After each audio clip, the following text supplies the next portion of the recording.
In occasione di Conoscenza in Festa 2017, il Polo Economico Giuridico ha ospitato il Dies Academicus, l'ormai tradizionale appuntamento durante il quale l'Università e la città di Udine festeggiano i propri migliori laureati e studenti dell'Ateneo Friulano. Sul palco con i giovani talenti il rettore Alberto De Toni, il prorettore Roberto Pinton, la responsabile dell'area servizi agli studenti, nonché i direttori dei dipartimenti e i coordinatori dei corsi di studio dell'Ateneo di Udine. Nell'occasione sono stati anche assegnati il premio Fondazione Friuli e i premi di laurea magistrale sostenuti dalle banche di credito cooperativo del Friuli Venezia Giulia. La cerimonia si è conclusa con il tradizionale lancio del tocco. Il rettore dell'Università di Udine, Alberto De Toni. Oggi facciamo la terza edizione del Dies Academicus, per noi è un grande momento in cui premiamo i migliori laureati, i migliori studenti di ogni corso di laurea e di ogni dipartimento. Oggi ci sarà anche la Fondazione Friuli che darà i premi ai migliori studenti e laureati, quindi per noi è una grande occasione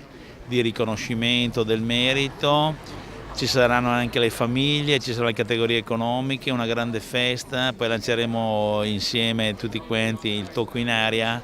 È il momento più bello dell'università e quindi dobbiamo godercelo. Il presidente della Fondazione Friuli, Giuseppe Morandini. Siamo arrivati finalmente alla premiazione di uno studente di eccellenza e rientra un po' nello spirito di quello che è l'aiuto che la Fondazione dà a Conoscenza in Festa, della quale siamo assolutamente stregati perché è un treno che ha un ritmo eccezionale e sta sviluppando una forza veramente trascinante.